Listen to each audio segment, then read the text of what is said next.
And we are live. Hi, everyone. This is Kate Hancock for the Inspired by Her podcast. And today I have Chris Do. Hi, Chris. Hi, Kate. How are you? Oh my God. It's nice to see someone via video instead of just listening someone like on Clubhouse, right? Mm-hmm. Actually, I do just enjoy the ability to tune all my senses out except for the listening and the speaking part. All right. Yeah. All right. So, everyone, Chris is an Emmy Award winning designer, director, and entrepreneur. His agency base, I have to ask you, Yes. why is your company name Blind? It's called blind because when I went to school, we were taught in that very modernist point of view, which is design serves the client. So we don't want to come in with a house style or a particular aesthetic and apply that to every client. So we like to say we begin without preconceived ideas or notions. We begin without prejudice. We begin blind. Wow. And you created this online platform, Future. Now, Mhm. tell me, how did you come up with that name? Okay. The name, the feature comes from a couple of different things. One out of utility, one out of inspiration and personal preference, and one out of a backstory. So if I may, I'm going to tell you the backstory and then I'll tell you the other parts. So in 2014, I started a company with my friend, Jose Caballero, and the company was called The School. And that was a name that he came up with that he loved. And I said, okay, we'll just keep that name. There's some brand equity there. I'll go with that. And so for about 2 years, we created a lot of content together and we were partnered up in this endeavor. But it became apparent to both of us, I think, that in trying to preserve our friendship, it didn't make a lot of sense for us to be business partners. We had different ideas, we had different vision, and we had a different work methodology. And so it made sense for us to split apart. And Jose, he's the exact opposite of me. He's Puerto Rican. I'm Vietnamese, and he used to say we're Chino Latino. And I'm like, Jose, I'm not Chinese, but that's how Jose is. He's loud. I'm quiet. He's extroverted. I'm introverted. He's a little self-professed, obnoxious, and sloppy, and I'm like really buttoned up and logical. And that made for a lot of like comedic moments on the show. But Mhm. we're like the odd couple, Oscar and Felix. We didn't see things the way that it wasn't 100% in alignment. And Jose chose like really intensely bright colors. That's who he is. And he chose like really weird, random typefaces like Sanchez. Even though we both went to art center together, my modernist sensibilities and my elitism when it comes to typefaces, like, what are we doing, Jose? So when we split apart and I had to create another company, I knew I wanted to use one of the all-time classics, Futura. And if you like listen to the word Futura, the word future is there. So there's a preference there for a typeface. So I'm a little bit inspired by that. But as I'm trying to come up with different names for our company, it's like, oh God, and I'm going through all these names. And naming is really difficult, Kate. You know that, right? Especially when you name your own company. And Jose and I were going through a little bit of like hurt feelings, both of us, and we're kind of having a proxy war on social media when we're speaking to the same group. We're not mentioning each other by name, kind of like children, and we're saying not nice things about each other. And Jose's a really brilliant writer, and he starts writing this kind of the manifesto of the future, right? And he started writing things like, we as creative people have to stop thinking like the way the 20th century was, which was craftspeople, people who make things, and we need to start to inherit our rightful role within the powers that be. We need to have a seat at the table with the executives that are making the decisions. And so he kept writing. It was really an inspired piece, but he was also angry at me. And he kept writing like, in the future, designers will be valued for their ideas. In the future, designers will be as important as the marketing and the business unit. He kept writing in the future, in the future. I'm like, what am I going to call this company? And I'm looking at this thing. He's so angry. So in a way, he was poking at me, saying, I'm in my mentality, I'm part of the past. And so he's saying there's an alternative to me and it's called the future. So I'm Mhm. like, I'll just call it the future. You're I love writing about it. He said, because you're saying in the future this will happen. Well, why wouldn't I call the company the future then? So in a way, our breakup inspired the name. And so I go on to one of those .com registration things and I look up the future.com and it's not available. Somebody else already has it. I reached out to them. They would not sell it to me. They would not give it up. So I have a workaround. I just dropped the E. So the future.com is spelled without an E. Now, naturally, people on social media are saying, yeah, so where did the E go? Like, what'd you do with the E? Why would you spell it so funny? I said, where did the E go? We dropped the ego. That's why it's the future. There's no ego. And then there's a bit of inspiration. So utility, because I couldn't get the .com, some inspiration in describing like why we spell it that way, plus my personal preference as to me just loving Futura as a typeface, and then just the inspiration or the breakup, the emotional baggage of the story. Wow, I love that. Well, it come up to be super unique brand, right? Yeah, I think No, so. yeah, no, it's very cool because it can then the more people think, "Where's the E?" Then right Yeah, there, right. I you're just have remembered all drop the time. ego. That's it. Yeah, Ego gone. yeah. So, Chris, where did you grow up? I grew up in okay, so I was born in Saigon, Vietnam. My family left there in 1975. We landed in Kansas City, Missouri. I think we stayed in Kansas for about 2 years, something about the cold and other things. And then we moved to San Jose in California, and I pretty much grew up in San Jose up until I went off to college. But now I consider myself more of a Angelino than anything else because I've lived in Los Angeles more than I've lived anywhere else. I love it. Now, describe a person or a situation from your childhood that really had a profound effect on how the way you look at life. Oh my goodness, where did I begin? Okay. I would say one of my biggest influences on me and the way I think about the world is my dad. My dad is a brilliant man. And in other circumstances in life, I think he would have been ultra successful. He's a successful person, but because he had to leave his country and give up everything he had and start over, he didn't speak English well. So he had to learn English. And my dad has an incredibly inspiring story. When we came to the United States, he had to work. Both my mom and dad had to work because we have no money, we're poor. And my dad's first job was to bus tables at the bar. And I said, "So dad, you were waiting the tables?" He goes, "No, no, no, you don't understand. They don't give people those kinds of jobs. I can't be a waiter." What I did was I took the plates and dishes off tables. I brought them to the back and I was washing dishes. But then he would strike up a conversation with the bartender, and the bartender taught him how to mix drinks. These are things I didn't know anything about my father. And so my father learned how to do the drinks. But then he's like, "This is not a future for my family. I need to go do something." So my dad went from his very first job as somebody who bussed tables until when he retired as one of the chief engineers at a semiconductor company. And he did this without a U.S. college education. Prior to that, he served in the military in Vietnam and left when the communists took over the country.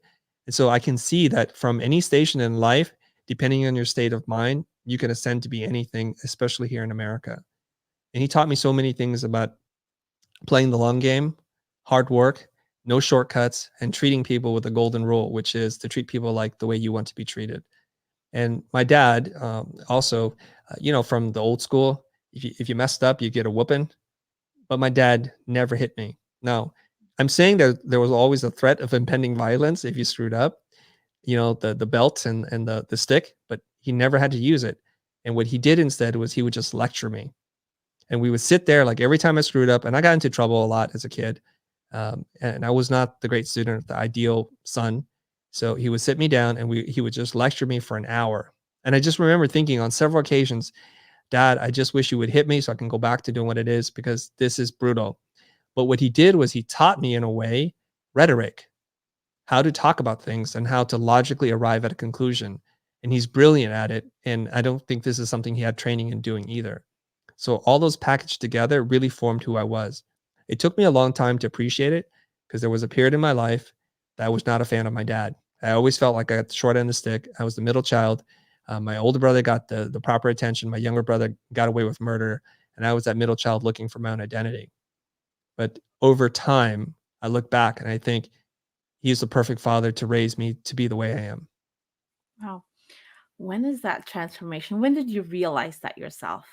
I mean, I went through that. Like, there's some Yeah. aunt or something like you feel like you can't really get along. I mean, you have that blockage. So tell me that moment when you realize it's not really what you think.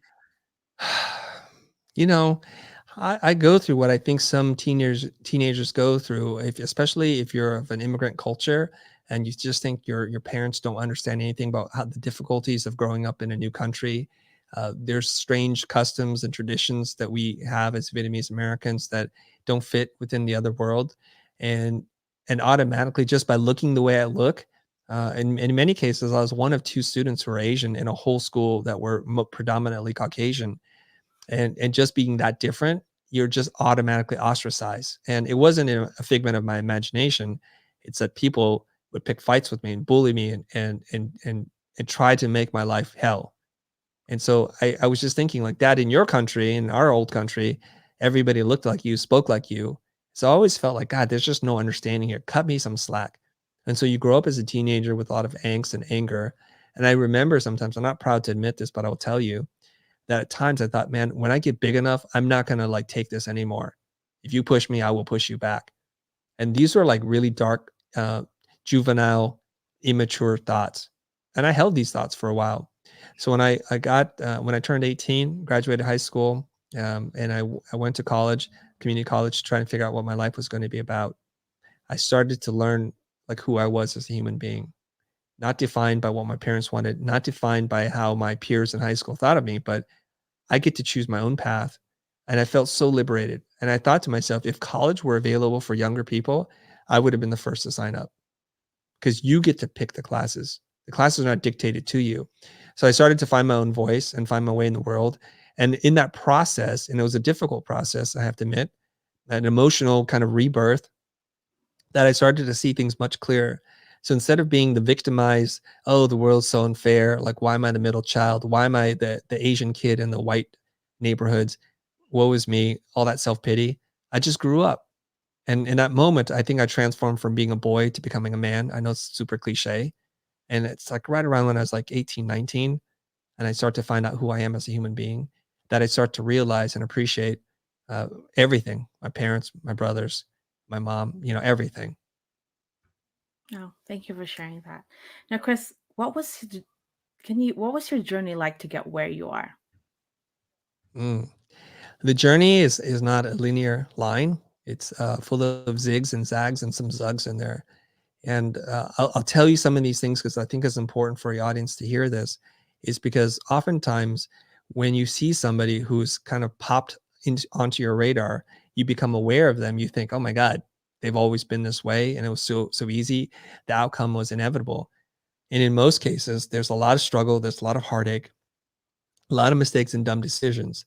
So I finally get into art center. I get a degree in graphic design, but as soon as I graduate, I switch gears and I start to become intrigued and fascinated and ultimately consumed by motion graphics. And that's when I started my company. I was running a motion design company. At that point, then all self-taught, trying to figure out how to do things.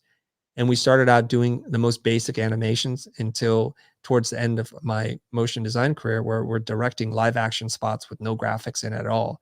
So that was a pretty radical departure from where I started, thinking I was going to design entertainment packaging like CDs and DVD cases and editorial spreads for magazines, to directing commercials and music videos.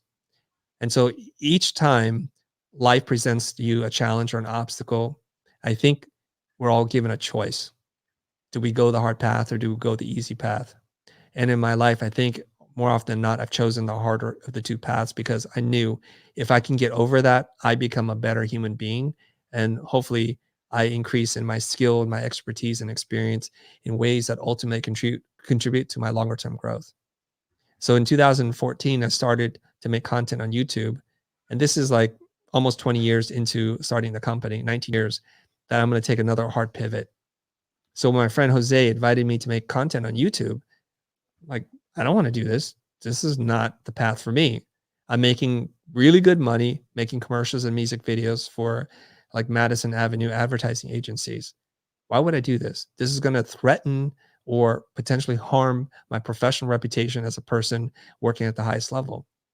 And again, you zig and you go for it. And the first 2 years were really tough because we didn't know what we were doing. And eventually it grows into business and I have to make another hard decision and say, do I want to stay as a person who works in the customer service space where I'm doing service design, or do I want to become an education, entertainment, and product company? Another zig. So I'm a firm believer in this. Those challenges are put there to keep people out. Most people turn away, but I don't want to be most people. There's this line from the movie Desperate Measures. It's with Andy Garcia and Michael Keaton. And if I totally butcher the line, please forgive me. It could be even a totally different movie. And there's a scene here where Andy Garcia wants to save his son. He has some kind of disease, and Michael Keaton has the rare fill in the blank to save his son. And there's this really pivotal, pivotal, excuse me, there's this really pivotal moment when Michael Keaton, the villain, says to Andy Garcia, he says to him, "Do you want to know where you end and I begin?" And to me, that's always been my philosophy, where most people hit a wall, a barrier, an obstacle, and that's for them time to turn around, pack your bags, and go a different way. And that to me is a call to action. Every time something difficult comes, I don't want to do it. I'm like every other person. I do not want to do it, but I keep telling myself that's the hard path, and the path was designed to keep others out. And when you go through that, and when you're one of a few people who do something, it creates scarcity. The bigger the obstacle, the fewer the people who are going to go that path. And where scarcity lives, so does value. And I aspire to be a valuable person, however you want to define value. So I know if not a lot of people are doing it, it's probably a good sign I need to do it. Love it. Thank you for sharing. Now, Chris, what was the most challenging experience you've had to overcome? Oh boy. I think the toughest thing for me to overcome was, as we're growing as a company, you have people who you hire that are your friends and people you connect with that are part of your work family. And when the company needed to grow beyond the skill and talent of the team that I had to let a whole bunch of people go. And it was really difficult because it wasn't that I was going broke, but I knew that if I didn't free up resources, we could not go to the next level. And so Dan Sullivan talks about this as a concept. It's not how, it's who. If you want to get where you want to go, it's not how you get there. It's actually who you align yourself with, that you, both of you, can benefit each other. And so my wife, she's very smart in this regard. She was my creative director and business partner. And she said, I know where you want to go. You're not going to get there with a team that you have. And it hurt me emotionally to kind of wrestle with this. And it took me months to make a decision that I need to let almost half my team go. And I had to call them one in at a time into my office, tell them what's happening, and tell them that I'm letting them go. And here's your, what do they call that? Your, what's the term? I'm spacing on the term, but here's what I can offer you in terms of The your ranch. your, The your package, your Mhm. compensation package. But moving forward, I just can't keep you. And each and every single one of them looked at me in the eye and said, "Okay, I understand. I don't agree with your decision, but I understand." And one of them had a really emotional reaction, like he was fuming, he was upset, and I can understand that. And what people don't understand is I'm not a cold-blooded assassin mercenary. I'm an artist, I'm a creator. And for people to like have the lives of other people in your hands, it hurt me. It took me days to get over this thing. It took me months to do it, and it took me days to get over it. And that's some of the hardest thing you have to do as a leader in order to ensure the longevity of your company with the people that are or who have the skills and the ability to move forward with you. In order to preserve their jobs, you have to make some really hard decisions. And that's the thing that a lot of people don't talk about in terms of entrepreneurship and leadership. Yeah, I went through that the same thing. So do you think that's the mindset issue? I know I scaled too fast too soon with my e-commerce business, Chris. And I know when we were at six figure, the team that I have, they're not the right team. They're not ready in that 7 and 8 figure mindset. So I have to let go of some people. And I know I feel you. And Yeah. actually have to fire my own father. We're not in the same, it was the hardest thing, but I said, I want to keep this relationship going. Let's just not work together. Yeah. That's gotta be really tough. How's your relationship with your dad now? We're good. We're good. I Good? think we just can't work together. Or I Yeah. think my rule is none of my family get involved with my business. Like I'm very strict with that one. I want to keep it together. Yeah. I think that's a rule that people really need to listen to, okay? Whether you're thinking about starting a business or you already have a business, your general rule is don't mix business and pleasure together. It's a messy, messy thing. It's hard enough to deal with people that have no relation to you at all. It's extremely difficult and very cloudy, and the boundaries are very murky when you work with people that you know, like your family, with your friends. Because here's the thing, if a business relationship doesn't work out, so be it. Mhm. But if you have to see these people at functions and at gatherings, they hold on to that you're the one who ruined it. They don't take responsibility and accountability for their role in it, because I'm pretty sure in an ideal world, you would love to have somebody in your family work with you. But what they say is, "You're the bad person, Kate. You're the one who doesn't know how to run a company, and then you shoulder the responsibility for 2 people." And I think it's a really unfair burden. So general rule is don't work with family or friends. I'm sorry. I'm just sorry. Absolutely. Stick by that rule. Save yourself some heartache. Absolutely. Thank you for sharing that. What was one of your deepest motivation in life, Chris? I have several, but, I'm gonna tell you the surface answer on this one, and if you want another one, I'll give you another one. I was motivated to make money. I really am. I am. I want to be my own person. I want to have my own freedom and choices and autonomy. And growing up, my parents went from being lower class to middle class to upper middle class, and I always felt like we were poor the entire time because we never had a lot. I mean, I didn't know, but I was just like, gosh, I wanted this toy and it's too expensive. Like, I'm being a little bit of a brat here. And I was just thinking, I need to make my own money. So I think here scarcity creates drive and motivation. And so as a young person, I kept daydreaming about trying to be an entrepreneur. I did not know the word at that time. And I would scheme up ways to make money, right? Because I couldn't legally work. So I would do things like I would wash cars for my friends, not my friends, my cousins and my family. And I was like, this is too much labor for me. I'm just a little dude climbing over vans trying to earn $7. That's a lot of work. I got to use my brain more. And I keep thinking, okay, well, I love fishing. I would go down to the creek and go crayfishing and pull out crayfish. And then I had to sell the crayfish to somebody other than my family members. They're not gonna pay me anything. But I'm not a good salesperson. So I caught a lot of crayfish, but I'm not going anywhere with this. What am I gonna get? 25 cents a crayfish? And so I keep escalating and I keep making mistakes and I keep figuring out that I'm not hardwired to do this and I don't have a great template to follow either. It's not like my family is full of entrepreneurs who can pull me under and say, "Hey, kid, this is how you make a business." I sold candy. I even sold illegal weapons. I'm just going to tell you that right now. I didn't know that that was the thing, but I'd order ninja stars and nunchucks from New York because I guess they're illegal in California, but you can order them from New York. I'd get them shipped here, and kids were like, "Oh my god, ninja stars!" Like we watch Bruce Lee films, and you have ninja stars. They weren't sharp, but I'm sure it could hurt somebody. I sold them until we got into trouble. I'm like, "Oh, I didn't know I couldn't do that." So eventually, I find my way into design, and that's how I started to make a living.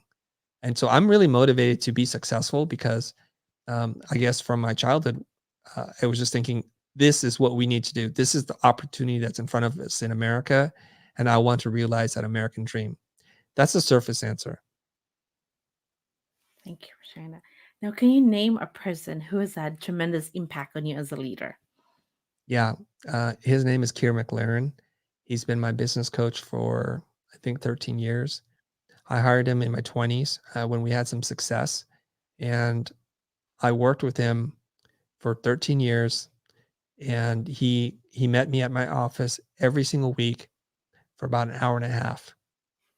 I've spent over, I guess by my estimation here, over $250,000 hiring a business coach to teach me how to be a better entrepreneur, how to be a better communicator, how to run my company, not just as a business person, but a person who has heart. And he's been probably the single most important person who shaped my business thinking. Love it. Now, knowing what you know now, what would you do differently? I would probably get in the content game on day one, and it's what I'm teaching people. And I think it's really important today because the barriers to your connection with your audience, your community, your tribe, if you will, it's totally gone. There's no excuse for anybody today who can hear this and they have a message to share with the world, whether it's about well-being, health, fitness, design, or Mhm. anything else that you can't today with the tools you already have to start creating content. It could just be in the form of short to medium length articles that you write. It could be a sketch, a diagram that helps the world understand something a little bit better. It could just be the power of your spoken voice in podcasts or live chats on Clubhouse. The tools, the platforms, they're so incredibly powerful today. And almost all of it can be used for little to no money. what a wonderful time it is to be alive, I think. That's true. That's very true. How are you liking Clubhouse so far?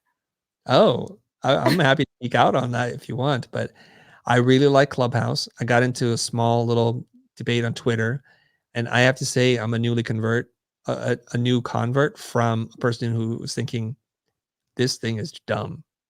Initially, I saw the platform as really poorly produced podcasts, totally disorganized, and people talking over each other, very low value. And I was thinking, who has the free time to be on all these calls? And I would pop in a room, and I'm telling you right now, I could not last more than 5 minutes. And I was thinking, this is stupid.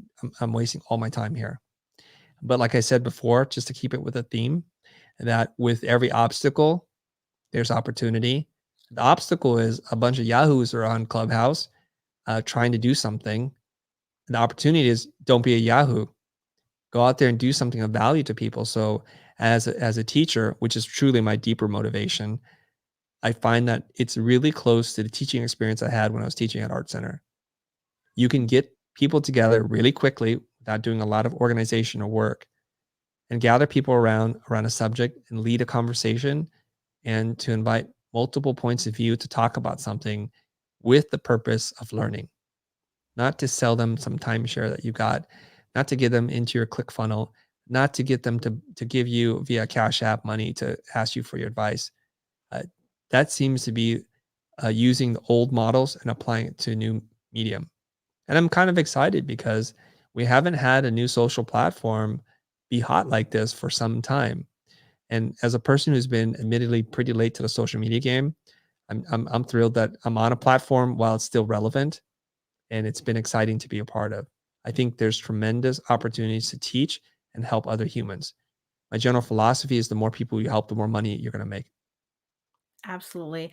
Oh my God. When I joined Clubhouse, Chris, it was all rappers room and I feel so out of place, like I don't belong.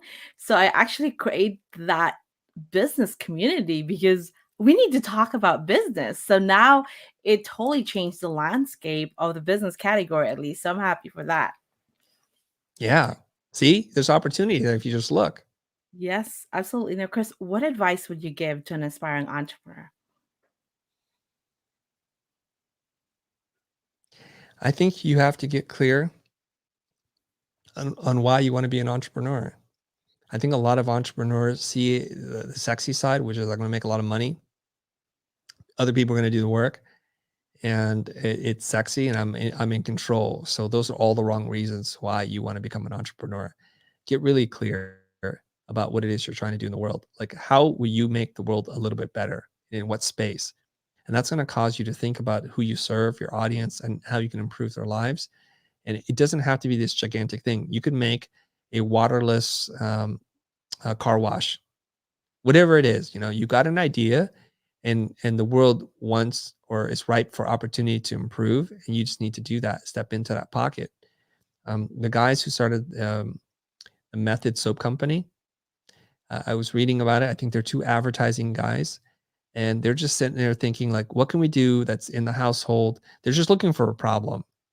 And they say, you notice how like all these containers, like soap dispensers, we put them in the cupboard underneath, the cabinet underneath, because they're so ugly. So all they wanted to do was just improve the aesthetic, and so that we don't have to move something from the countertop into the cabinet below. So the story goes, they don't have a lot of money, so they work with a world-renowned product designer Kareem Rashid, and he's Egyptian. And Kareem's like, for the kind of money you can pay me, I'm going to give you one design. That's all I can do. And he creates this iconic teardrop shape that is the bottle for Method soap, right? And so they ask chemists to do formulations of soaps. Granted, their soaps are not great. And if you ever use Method soap, they look really pretty, but they're not as grease cutting as some other soap that you can get from the bigger manufacturers. But it's this aesthetic looking thing that sits on your counter that you don't have to hide anymore. And they solved a really simple problem, and their business took off like wildfire. And so that's what I'm saying. Like, if you're an entrepreneur, go look for a problem. Don't invent one.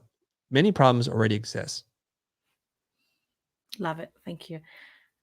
I have a last question for you, Okay. Chris. How do you want to be remembered? Mm. I I'm gonna tell you a very childish, selfish thing that I've been thinking about.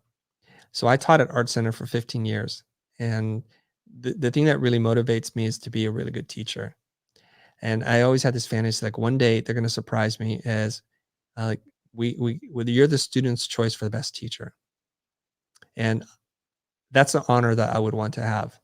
But the reason why I say it's childish is because my class had somewhere between 8 to 15 students. And so when you're competing against teachers who teach a classroom of 75 people, there's really no way you can actually win that. So I know it's a childish dream. And so there's no way for me to be able to win that because I don't teach in scale like that. But in a way now that because I'm making content on Instagram, on LinkedIn, on YouTube, and on Clubhouse, I want to be remembered as a person who had very high standards for teaching and gave it my best for the most amount of people. Thank you. And Chris, where can they find you? You Aside can find from me those everywhere, right? you What's can your find me handle? yeah, let me share some of my social handles.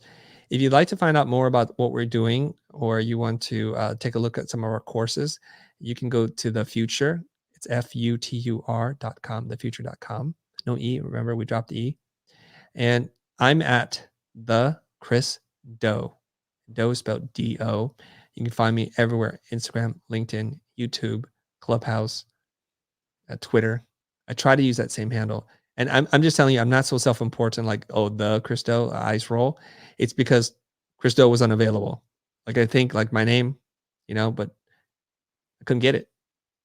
That's why I'm the Chris Do. Yeah. Did you try to purchase your name, Club? Was that someone Oh, someone tried to extort me for 25 grand with my name. oh. I It's don't care crazy. about my name that much to do that. Yeah. People had sent me, Chris, register this, but I'm like, no, it's another URL that I don't need. You can find me everywhere else. Yeah. Well, Chris, it's so awesome talking to you, and thank you so much. It's such an honor having you here. Thanks, Kate. Thanks for having me. Those are great Yeah. questions. I enjoy the conversation. Thank you so much. Have a wonderful day. Bye. See you in Clubhouse. Yeah. See you in a little bit. Bye.